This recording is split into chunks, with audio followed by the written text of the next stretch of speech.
Good morning from Panhandle Outdoors with Winston Chester. Panhandle Outdoors, your source for fishing, hunting, and information for folks who enjoy the great outdoors. Now sit back, relax. It's Panhandle Outdoors. Good morning, folks. Welcome to Panhandle Outdoors. I'm Winston Chester. So glad you're here this morning. I know everybody's excited about this Christmas Eve and Christmas season, and I know everybody'll be running around today. Hopefully, most of us have finished our shopping, so be careful and just get ready. What we need to do now is just relax and enjoy this next few days off. And I know tomorrow everybody's going to be real thrilled, from kids to grown-ups, so just all of us. So anyway, let's get ready with our weather brought to us by Haney Technical Center. It's going to be, most of this bad weather getting on out of here. It's going to be a high today of 66 and a low of 46. And water temperature is hung around right at 61 degrees, pretty steady there for the whole month of December. The river readings, this is interesting. Now take a look at this. The Apalachicola is going to skyrocket. Here's a reading at Bluntstown.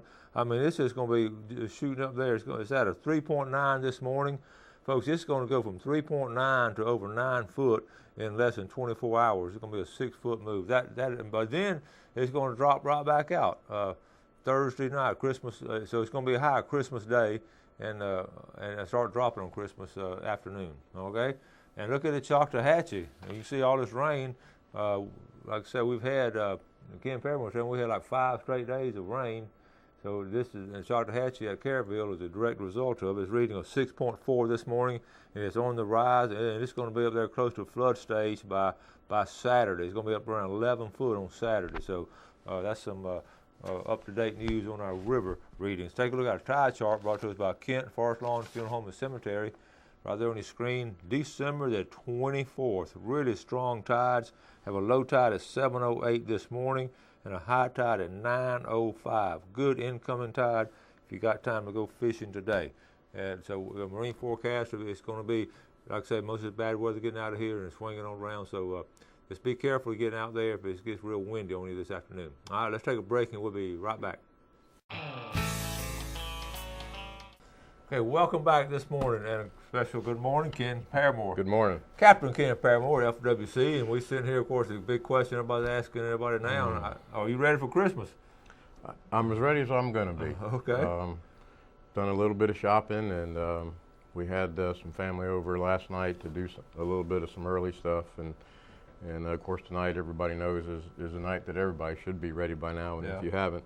But was able to go to 2 of your sponsors last Friday and do some shopping, Sunjammers on Beck Avenue, and I went to C&G Sporting Goods downtown. And right. I can tell you that they're both pretty well stocked, and they've got a good selection of all the latest and greatest stuff, and we really had a good time browsing. Well, we appreciate you supporting our sponsors. They're good folks. And so, you know, by the way, a lot of Christmas Eve services all around our communities in the Panhandle. To get a chance to go to one of those services, they're 4 and 5 and 6 and all different times. Check them out. They're always a fun thing to do. All right, first question for the FWC. I think everybody out there knows what I'm going to ask you. Tell us about the Bears. Bears not a good topic right now. Man, we all know the situation down at East Point. Unfortunately, even situations like this, if you think about it, have happened throughout our country with, like out west with bears, cougars. Obviously, we don't know why and how, but we have had a young lady that got attacked 2 days ago, or actually Sunday night, and fortunately, she's going to be okay, and things have worked out really well.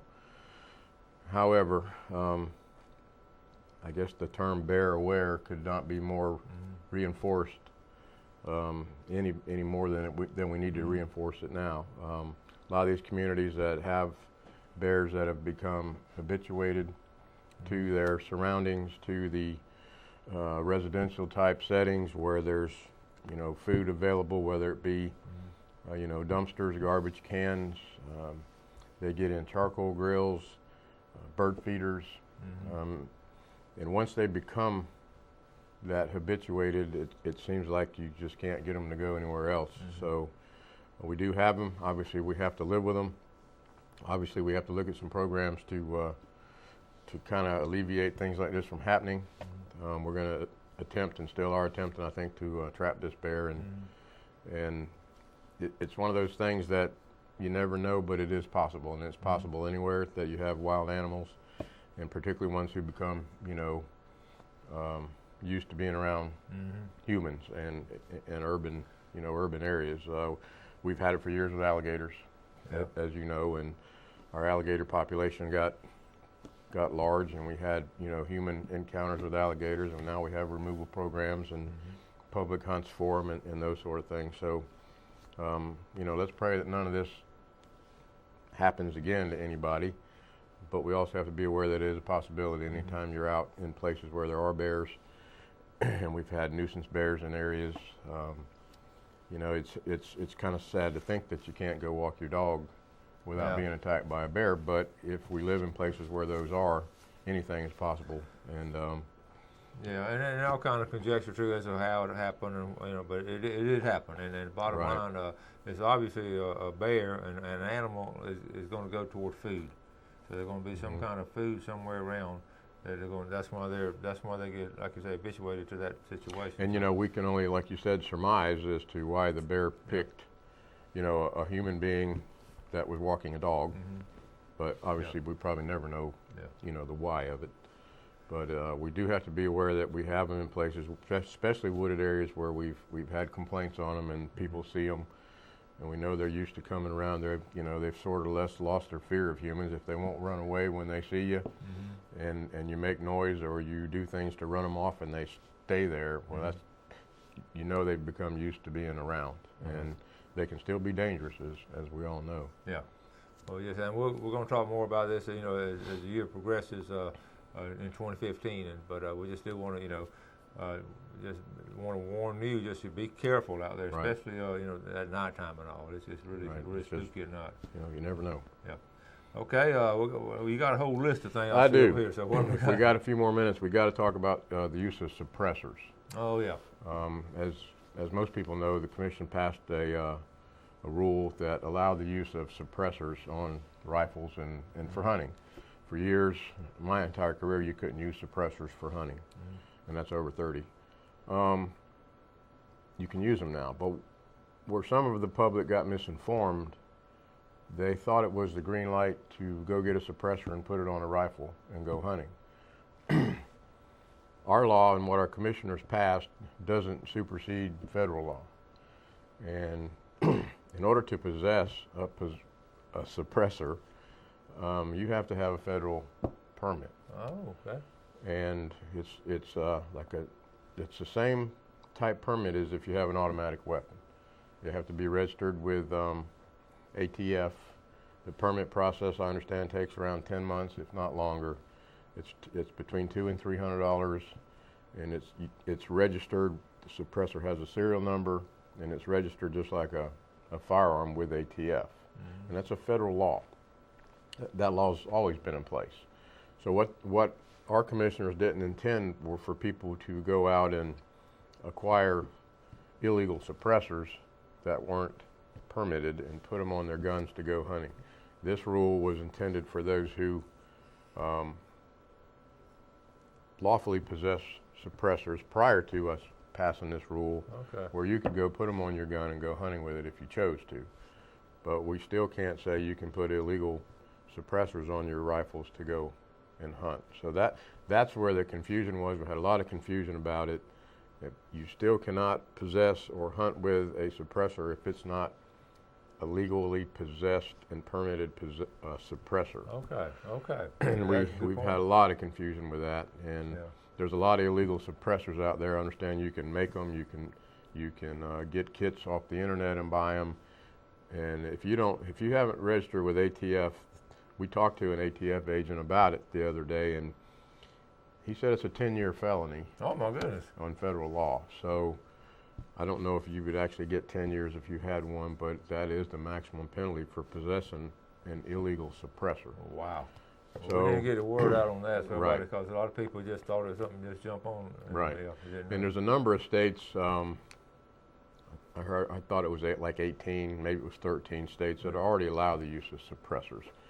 The same deal applies. It just quiets the gun down. It doesn't really get rid of all the noise, but it is a federal offense to possess a suppressor that isn't permitted through ATF. Okay. All right, let's take this quick break and we'll be right back.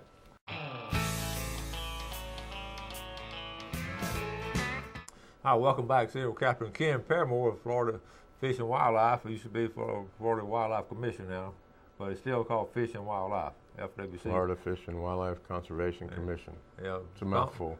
We used to just call them game wardens. Yep. But, Game wardens. Game wardens.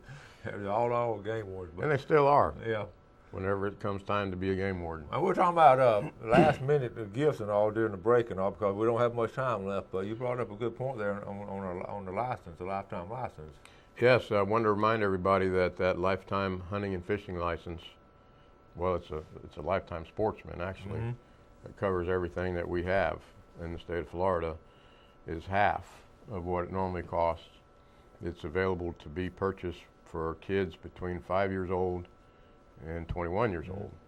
So even adults can buy it, and it's $500, but that license is normally $1,000. This is really good. We've talked about it on the show before, but you still got time to do it. And I've had 5 or 6 different young people sent me a post on Facebook with a picture of their lifetime license, and I replied to each one of them 2 words: smart move. Right. And right. you know, some of them will buy themselves, and some will get them as presents and all. But man, the rest of their lives now, they ain't got to worry about. Because even just between you and I, the money that we've probably spent on licensing since when I first started, you had to have it it was 15 and older, 15 to 65. And now it's 16 to 65. Yeah. But if you add up all of your annual fishing licenses that you bought, of course, I remember when the fishing license was $3. I do too. And your hunting licenses, you know, management area permits, they used to be $10, and now they're $25.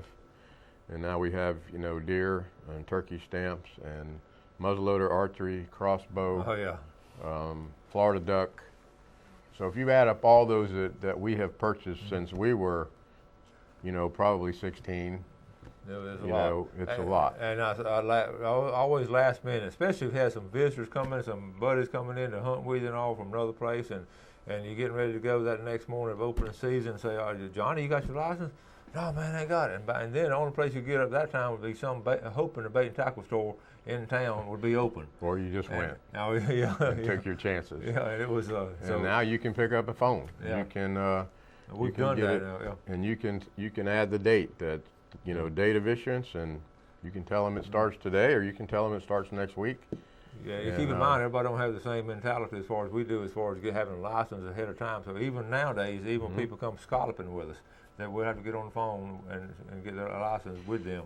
We have had people that we've pulled up to and checked either in the woods or on the waters, and actually, after our encounter or inspection, if you will, and they may or may not have gotten a ticket or a warning, have actually dialed it up and got it and made it effective right then, so they finish their day, you know, with their license. Yeah. There's also a new application that's just come out that we can check their license on their phone. Cool. In other words, you can take your phone out and pull it up and show it to us on your personal device, and it'll suffice. So that's come a long way. The electronics has come a long way. Yeah, it has. But that's a good gift, a last-minute gift, especially for the kids. Yeah. And it's half of what it will be, you know, in the future. I'll talk a minute about Florida Wildlife Magazine. As most of you know or thought, that Florida Wildlife Magazine went away. And as far as print magazine, it did. But for those who don't know, the Florida Wildlife Magazine is still available online, and you can look at and read and look at all the good pictures that Florida Wildlife used to be known for. It's still now online electronically, and you can go back and look at past issues, or you can look at the current issue. I think it still comes out quarterly, and it's posted. And really all you have to do is Google Florida Wildlife Magazine. I think there's a link to it off of the FWC page. Oh, is the photography still as stunning as it was? Yep. I mean, some of the early wildlife photography I saw as a kid and all was Florida Wildlife Magazine. Great pictures. I still wish that the magazine was printed, as you probably do as well, because I have a collection of old ones back into the 60s, and I got a few from the 50s. But It's still available if it's these rainy days, like you said. I think we're on day 5 of all this rain, but you can look at Florida Wildlife Magazine online. Okay, And, good deal. That's it's good a to lot. know. It's something that a lot of people forgot about because you don't physically either get it delivered to your house or find it at a newsstand somewhere. Grouper, real quick, saltwater grouper. We're going to go to a 2-fish bag limit. We were at 4. We've got some issues with the population of red grouper. The feds are talking about reducing it, and the state wanted to mirror it. So it looks like after the first of the year, red grouper is going to be down to 2 fish rather than 4, to mirror what we anticipate the feds doing for red grouper. Okay. That's just kind of an FYI. Yeah, that's something we didn't know about. I got a couple cases of the month. I don't know if you want to get into All right, let's them go now. in. We'll take a quick break and we'll come back and talk about these cases. All right, welcome back. Let's take first a look at our fishing game forecast for today. If you get a chance, the opportunity to get out, it's brought to us by Mark Coward of Edgewater Beach Realty. Our 2 times from this morning, 1:49 to 3:49, and this evening from 2:17 to 4:17. By then, everybody should be finished all the tasks and all, and have a chance to go out. But don't forget about those services later on today and all. So we've got you got cases of the month and all, but also you brought up somebody's new slams. Yeah, I neglected to mention when I was talking about grouper fishing, the saltwater. Our commission has set up as part of our angler recognition program, a new Grand Slam for saltwater Grand Slam. The combination of 3 fish, and there's like 9 categories. And photographs are required to be submitted. You have to catch and keep or catch and release 3 different species in these different categories in any 24-hour period. And you can submit, if you submit the application, and the application form is online, myfwc.com, where you can apply. If you do get the Grand Slam, you receive a certificate of accomplishment and a T-shirt with the fish from that slam on it in a picture, if you will. There's 8 slams in the state now, and this program just started November 29, so it's brand new. And there's a small fry slam, which is for kids under 15. And real quick, I'll go over. There's an inshore Grand Slam, which is red drum, spotted sea trout, and flounder. There's a family Grand Slam, which is any 3 fish in the snapper family: red snapper, mutton, and lane. Blue water Grand Slam is dolphin, sailfish, and wahoo. There's a Florida Grand Slam, which is permit, tarpon, and bonefish. There's a shoreline for our shoreline anglers: sheep's head, whiting, and pompano. There's a reef and rubble Grand Slam, which is black sea bass, gag, grouper, and gray snapper, which is a mangrove. A nearshore Grand Slam was cobia, triple tail, and a king mackerel. Bay and estuary Grand Slam, which is mangrove snapper, snook, and Spanish mackerel. And then the small fry slam is for children under 15, a pinfish, a grunt, and a catfish, any of them. Okay. So it's a new program to get more people involved in fishing, and something to try to achieve and get a little recognition for. All right, that sounds good. Yeah. What about our cases of the month? I got 2 that I want to mention, and one of them is 2. They're 2 individual cases, but one of them is a recent case that happened on Deer Point Lake with, and the other one is I'm going to throw all my guys into one lump because they've been really working hard the last month or so on this night hunting that we've been having, and they've had some good success. But on Deer Point Lake, actually the other day, the duck hunting is just starting to pick up, and so Officers Travis Bassford and Carl Hellett were working Deer Point Lake one afternoon, and they heard some shooting, and it just, they didn't see ducks, and they knew something didn't fit because it didn't fit the duck hunting pattern. And sometimes when people go, irresponsible people try to go and duck hunt, they get bored because there's no ducks, and then they decide it's time to shoot other things. And so they watched them shoot, and actually they were shooting at cormorants and red-winged blackbirds, and actually dropping them in the water. And so they they saw enough to approach, and they needed to put a stop to that activity because it was obvious they were shooting at anything that flew, literally.